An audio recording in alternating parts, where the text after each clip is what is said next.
准备战斗！不好，这痕迹最慢了，副作用已经恢复，所以刀法不对。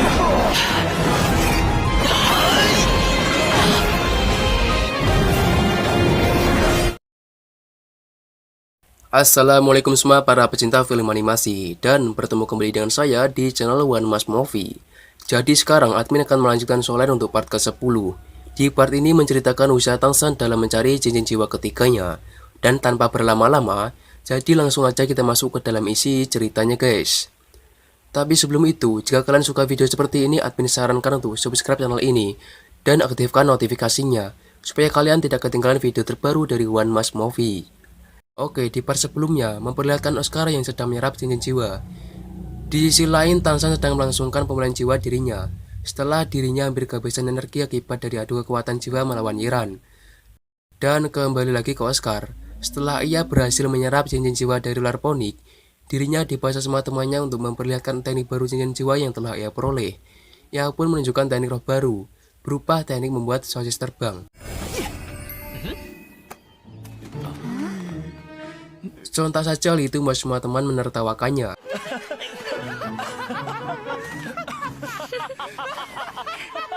Karena teknik roh yang baru ia kuasai terlihat aneh dan tak jauh berbeda dengan teknik yang lama. Namun ternyata itu baru permulaan. Sekarang dirinya menunjukkan teknik ketiga cincin jiwanya. Dan seketika itu juga keluar sayap indah dari punggungnya, yang langsung membuat semua temannya terbungkam takjub dengan teknik jiwa tersebut. Dengan sayap itu, Oscar bisa terbang dengan kecepatan yang sangat luar biasa. Guru Zhouji memuji teknik baru yang telah Oscar peroleh. Beliau juga mengingatkan ke mereka semua, setelah Tangshan tersadar mereka akan segera kembali ke akademi. Sementara itu, Shao nampak terlihat khawatir dengan kondisi Tangshan yang masih dalam keadaan bersemedi tak sadarkan diri. Sampai akhirnya Tangshan pun tersadar, dan langsung mengatakan untuk menunda kepulangan mereka semua. Karena sekarang kemampuan jiwanya telah mencapai level 30. Sehingga cepat atau lambat Tangshan harus segera mendapatkan cincin jiwa ketiganya. Mendengar itu semua temannya pun senang, dan Guru Zhouji mengucapkan selamat atas pencapaiannya itu, yang disusul oleh semua temannya yang juga mengucapkan selamat kepadanya. Sehingga mereka semua memutuskan untuk bermalam di hutan tersebut dan melanjutkan pencarian cincin jiwa ketiga untuk Tangshan di keesokan harinya. Lalu mereka semua pun mencari tempat teraman untuk bermalam. Dengan ketajaman ilmu batinnya, Tangshan merasakan suatu bahaya yang mengancam keselamatan mereka semua. Ia pun merasakan kekhawatiran, namun ia berusaha mengabaikannya. Setibanya mereka di suatu tempat yang menurut mereka cocok, mereka pun beristirahat sambil ngobrol santuy bersama Guru Zhouji. Di percakapan tersebut, Guru Zhouji menceritakan kondisi hutan perburuan binatang roh yang kini telah mengalami penurunan populasi. Dan tentu saja itu semua karena tindakan manusia itu sendiri. Meski binatang roh mempunyai sifat dasar yang ganas, namun seganas-ganas pun hewan roh itu masih ganasan para manusia yang memburunya. Karena setidaknya setiap para master roh harus membunuh 5 ataupun 6 binatang roh untuk kultivasi atau peningkatan kemampuan jiwa.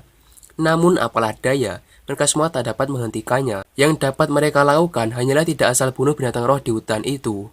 Di sela-sela percakapan tersebut, tiba-tiba angin berhembus kuat, seakan menandakan suatu bahaya yang semakin mendekat.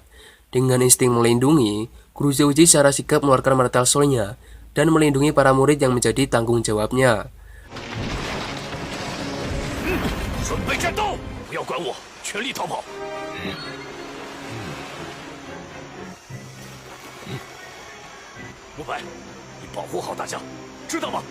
Dan apa yang dikhawatirkan Tangshan ternyata benar. Terlihat tanah bergetar hebat disertai suara hentakan langkah yang sangat kuat.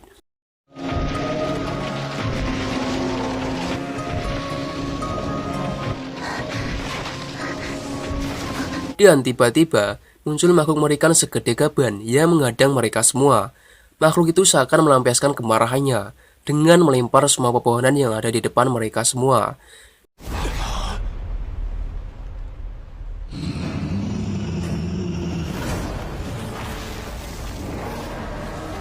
Dan ternyata makhluk itu merupakan keratitan terkuat yang menempati tingkatan tertinggi di hutan perburuan binatang roh, dengan kemampuan berpikir setara dengan manusia.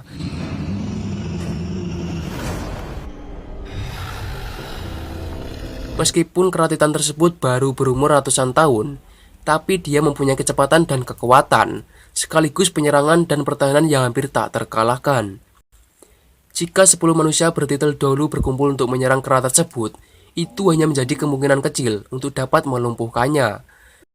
Kera Titan itu juga mempunyai kemampuan memahami bahasa manusia, sehingga Guru Zhouji mencoba untuk bernegosiasi dan meminta maaf jika kedatangan mereka semua dapat menyinggung hatinya.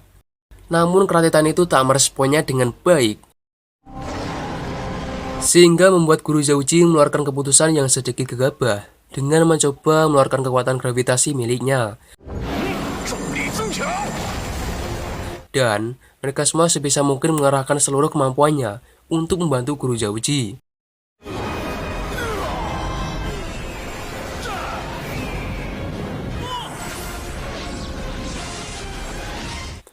Yang tentu saja itu semua akan sia-sia, karena kera Titan itu bukanlah tandingan mereka semua.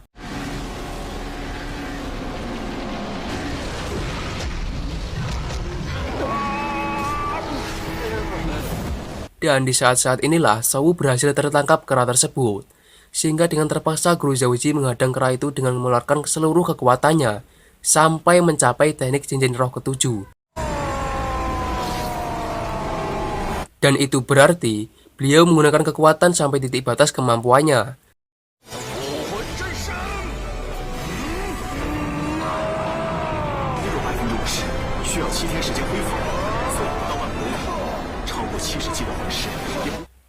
Dan lagi-lagi itu semua hanya akan sia-sia, yang pada akhirnya kera Titan itu berhasil pergi dengan membawa Shou. Tapi itu juga menjadi keberuntungan bagi mereka semua, karena kera tersebut tidak terlalu temperamental dan tidak mempunyai niatan buruk untuk membunuh. Jika itu terjadi, mungkin saja habislah mereka semua. Dan selanjutnya memperlihatkan scene dramatis di saat Tang San berlari mengejar Shou, yang dibawa kera tersebut sambil mengingat di saat-saat kebersamaan dirinya bersama Shou. Namun di sini terdapat kejanggalan ketika Shou melambaikan tangannya yang seakan memberitahukan dirinya akan baik-baik saja. Tapi Tang San tak menyadari itu dan tetap tak akan tinggal diam. Tang San semakin memacu kemampuan larinya, sampai pada akhirnya dia melontarkan dirinya sendiri. Dan ketika dia akan berhasil menggapai Shou, kera itu pun menyadari, yang langsung membalikan badan dan menghempaskan Tang San sampai ia terpental jauh. Tang San begitu sangat khawatir dengan keadaan adiknya yang dibawa kera Titan tersebut, yang entah kemana perginya. Lagi dan lagi, semua upaya yang ia lakukan berakhir dengan kegagalan. Tapi Tang San tetaplah Tang San, dengan kekuatan cinta yang mendalam kepada Shou, sekaligus kobaran api semangat dan tekad kuat di dalam jiwanya, ia tak akan menyerah begitu saja. Tang San kembali menemui Oscar dan memohon untuk memberikannya satu sosis terbang. Dengan sedikit terpaksa, Oscar pun memberikannya sosis terbang tersebut. Lalu ia mengeluarkan sayap di punggungnya dan terbang mengeksplorasi hutan yang lebih dalam, sampai dia menemukan kembali jejak dari si kera Titan. Dan ia pun mencoba untuk menapak tilas jejak kera tersebut, dengan harapan dapat menemukan Shou secepatnya. Namun di sini takdir berkata lain, malah ia bertemu dengan pembunuh kejam mengerikan, yaitu hewan roh laba-laba berkepala manusia, yang terkenal akan ketangguhan dan kecepatan, sekaligus racun berbisanya. Tapi ternyata bertemu hewan itu bukanlah suatu musibah bagi Tang San, malah itu suatu keberuntungan. Mengingat dirinya sudah menginjak level 30, dan secepatnya harus mendapatkan cincin jiwa ketiganya. Apalagi laba-laba tersebut sudah mempunyai umur lebih dari 1000 tahun, yang pas dan cocok dengan dirinya. Sehingga ia pun sangat berambisi dan semangat membunuh laba-laba tersebut.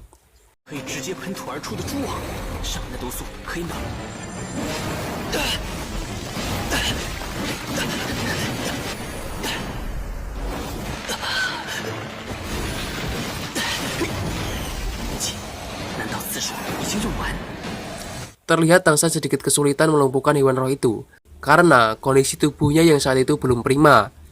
Sampai pada akhirnya dia menemukan titik lemah dari hewan tersebut.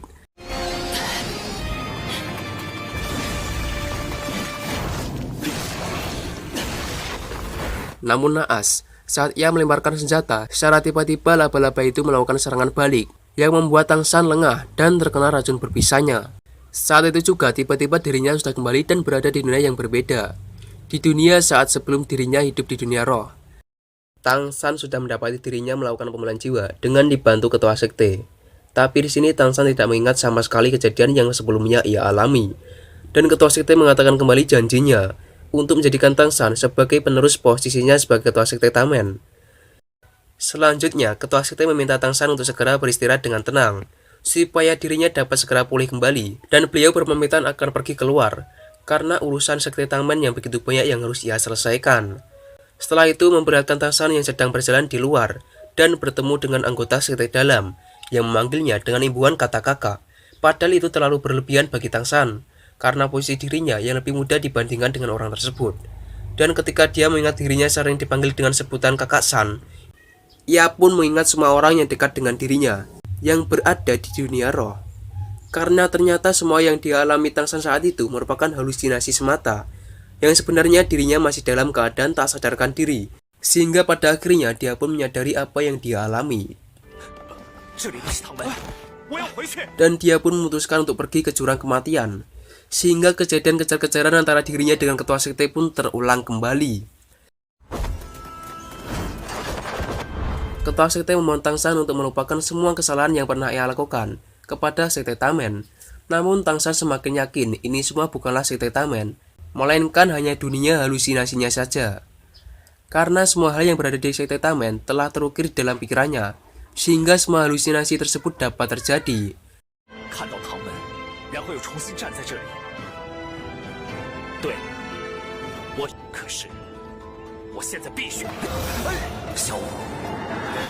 Dan akhirnya ia pun tersadar dari pingsannya dan melangsungkan serangan balik.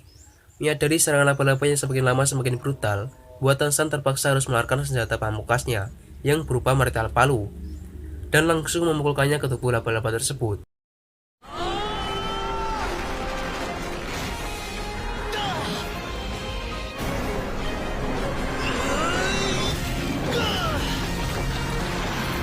Sehingga saat itu juga laba-laba itu pun dapat dilumpuhkan.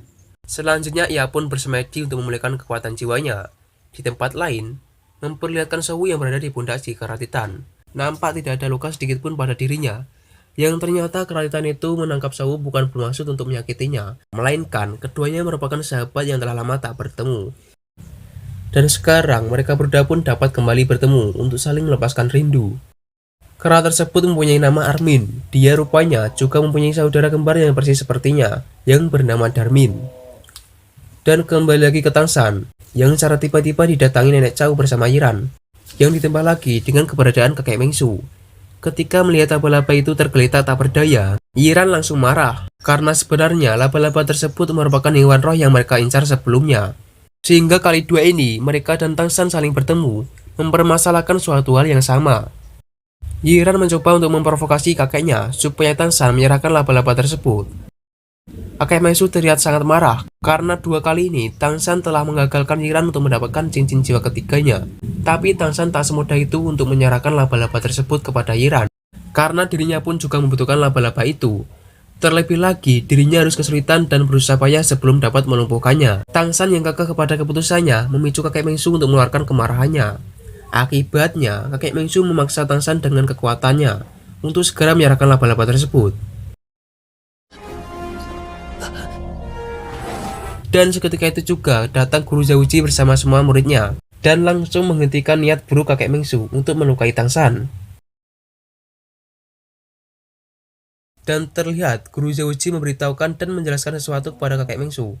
Entah apa yang mereka bicarakan, tapi setelah itu sifat kakek Mengsu langsung berubah drastis. Nampak dia tak marah lagi dan ternyata ia mengenali Sang Guru Agung yang merupakan Guru Tang San, karena sebenarnya Sang Guru Agung merupakan orang yang sangat disegani dan terkenal akan teori-teori kontroversialnya, yang salah satu teori beliau sekarang telah dapat dibuktikan kebenarannya, yakni sebuah teori yang mengatakan metal Shou bertipe tanaman dapat dipadukan dengan cincin roh bertipe hewan. Selanjutnya, kakek Mengsu langsung mempersilahkan Tang San untuk menyerap cincin jiwa laba-laba tersebut. Namun Yiran belum dapat menerima keputusan kakeknya, dan dirinya menantang Tang San untuk adu keahlian dalam melemparkan pisau perusak untuk menangkap dedaunan yang terjatuh. Dengan ketentuan siapa yang mendapatkan terbanyak maka dialah pemenangnya. Dan tentu saja tantangan tersebut membuat semua temannya harus menahan tawa, karena tantangan tersebut merupakan mainan Tang San sejak kecil.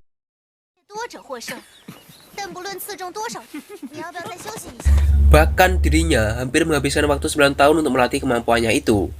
Dan benar saja, saat dedaunan mulai terjatuh, dengan gayanya, Yiran langsung melemparkan pisau tersebut. Dan apa yang terjadi selanjutnya membuat kakek Mengsu pun kagum. Bagaimana tidak, Tang San melemparkan pisau tersebut tanpa ia harus melihat dan mengetahui posisi target. Karena Tang San melakukannya dengan mata tertutup dan membelakangi pohon.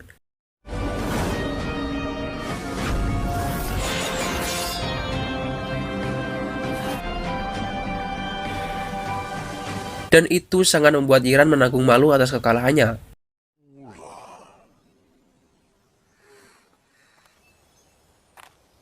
Dengan sifat rendah hatinya, Tang San mendekati Yiran sambil mintanya untuk tidak bersedih atas kekalahan tersebut. Karena kemampuannya itu telah ia asah dari kecil, sehingga tak lagi menjadi sebuah kebanggaan bagi Tang San apabila memenangkan pertandingan tersebut. Tang San juga memberikan hadiah kepada Yiran berupa jarum penusuk tulang. Melihat kebaikan dan ketulusan hati Tang San menghibur kesedihannya, membuat Yiran terbawa suasana sehingga secara spontan dia mencium Tang San dan setelah itu pamit pergi meninggalkan mereka semua.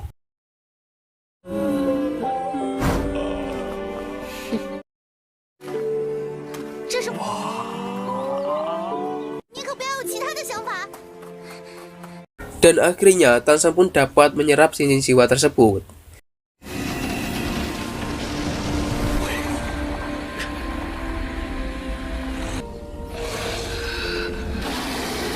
Sehingga itu menandakan soalan season 1 ini harus berakhir. Dan seperti biasa, admin mengucapkan terima kasih kepada kalian semua yang telah mengklik dan menonton video ini sampai akhir. Dan akhir kata, sampai jumpa di video saya selanjutnya.